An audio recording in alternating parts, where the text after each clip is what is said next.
Good morning and welcome to a special edition of This Week. Game Changers. As the year draws to a close, those who made their mark in 2013. Habemus Papam. Fresh insights on a new pope. The Tea Party star shaking up Washington. The hacker who revealed America's secrets raised fears of Big Brother. They thought that the bullet would silence us, but they failed. And the young girl who inspired us all by defying fear. New exclusive interviews, insights, and analysis. The Game Changers of 2013. They changed the world, and they're right here this Sunday morning. From ABC News, This Week with George Stephanopoulos starts now. Hello again. I hope you're enjoying this holiday week, one we're marking with a special look back at the people who broke through and made a big difference in 2013, our This Week Game Changers. We've got some surprising revelations and brand new interviews, starting with Texas Senator Ted Cruz. It is hard to remember a freshman senator stealing the spotlight so quickly and with such force. He stopped the government in its tracks for 16 days, to cheers from Tea Party activists, jeers from Democrats, and some establishment Republicans too. But that's not slowing Cruz a bit. He's setting his sights on higher office. ABC's chief White House correspondent Jonathan Karl has his story.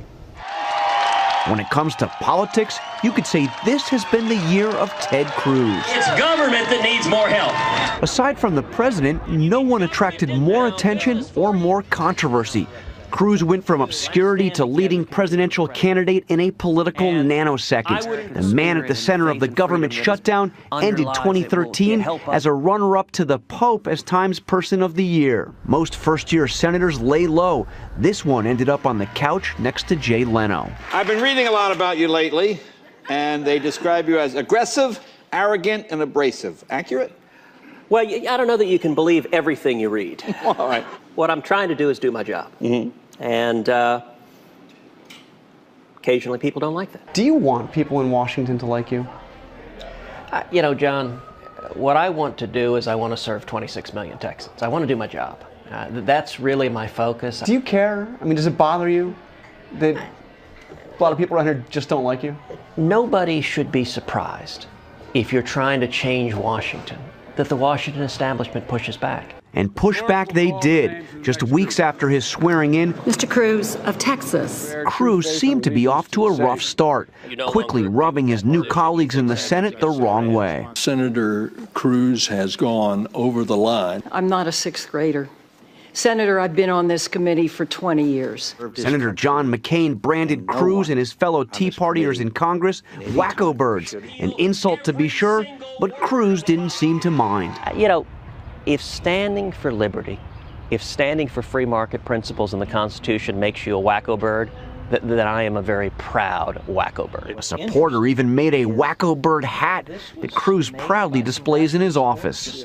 There was a brief moment early on when Cruz, after Obama met with Senate Republicans, talked of working with the president. I welcome the president's coming to Capitol Hill to meet with us. I look forward to doing everything I can to work productively for us to roll up our sleeves and get the economy growing again. That didn't last long, as Cruz laid out the goal that would turn Washington upside down, defunding Obamacare before agreeing to fund the government. At first, Republican leaders rejected the idea. Our goal here is to cut spending. It's not to shut down the government. But Cruz refused to go along with the Republican leadership. He gave an all-day, all-night speech, the second longest in the history of the Senate. I intend to speak in support of defunding Obamacare until I am no longer able to stand. This grand experiment 3.5 years ago is quite simply not working. He went on for more than 21 hours without sitting or even taking a bathroom break, filling time in some creative ways. Mike Lee, I am your father. Jay said redneck rule number 1. Most things can be fixed with duct tape and extension cords. That's actually very true. I do not like them, Sam I am. I do not like green eggs and ham. The speech made Cruz a national figure, a rallying point for those who agreed with him and those who didn't, giving plenty of material for late-night comedians. In the land of D.C., in the Senate of Snooze, lived the showboatiest blab whose name was Ted Cruz. Cruz found his most receptive audience among House conservatives, meeting secretly one night in the middle of the government shutdown with Tea Partiers in a Mexican restaurant on Capitol Hill called Tortilla Coast. You had a famous meeting right here in this restaurant. What was that like, meeting with those House Republicans? They, in a way, were looking to you as a leader. We had lots of meetings throughout the year and throughout the shutdown as well.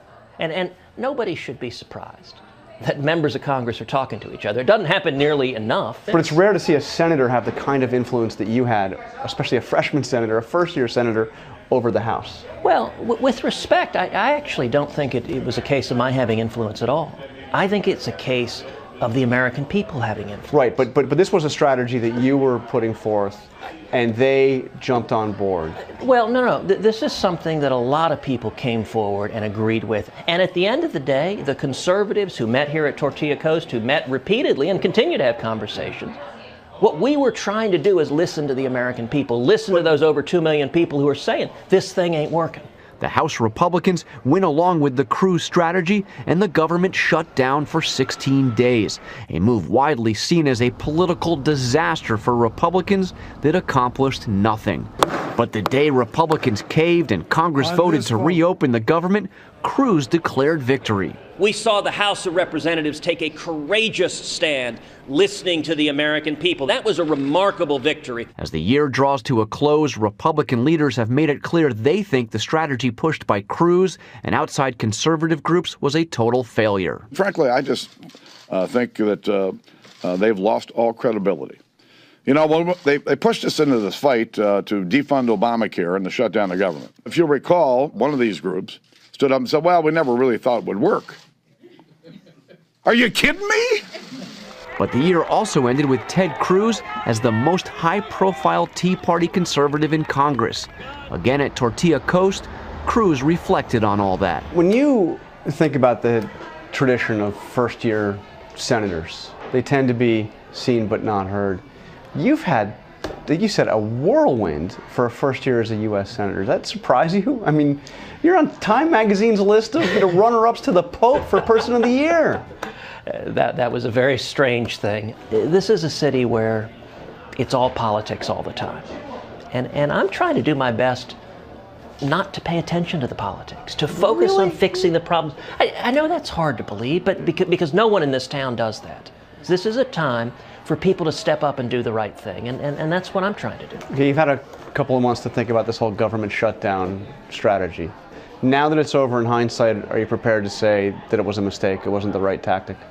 I think it was absolutely a mistake for President Obama and Harry Reid to force a government shutdown. Now, you know, even John Boehner has said this was a Republican shutdown. Look, I can't help what other people say, and John, I understand that in the media, every day the media reported the Republicans shut the government down. But come on, I mean, we're a couple months away from this. The only reason why this happened is because you insisted, Republicans insisted, that Obamacare be defunded as a condition of funding the government. If you took away that insistence, there would be no shutdown. I mean, really. You've got conservatives who stood strong and said, let's stop the train wreck that is Obamacare. And you've got Democrats in the middle of the shutdown. President Obama called every Senate Republican to the White House, sat us in a room and said, I called you here to tell you we're not going to negotiate, we're not going to compromise on anything. Repeatedly, Republicans were compromising, trying to find a middle ground. And repeatedly, Democrats said, no compromise, shut it down. One of the odder signs of Cruz's new celebrity is the new coloring book about him. There is a Ted Cruz coloring book. This is the #1 selling coloring book on Amazon. John, if ever there were a sign that the world is a crazy place, that is it. I didn't know about it. You obviously had no idea until it came out. I don't want to take a coloring book all that seriously, but it does say in this coloring book that your filibuster was so important because millions of citizens believe Obamacare is worse than any war, and that more people will die as a result of illness because of Obamacare than in all of the wars since World War II. Now, let me ask you, John, just for clarification, is this the first time anyone has ever been on your show cross-examined from a coloring book? It is the first time I've ever questioned a political figure over a coloring book. So, but Obamacare's not worse than war. No, of course not. One more thing. When it comes to the year that was, feathers ruffled, the shutdown, the late-night jokes, Cruz says he has no big regrets. For This Week, Jonathan Karl, ABC News, Washington.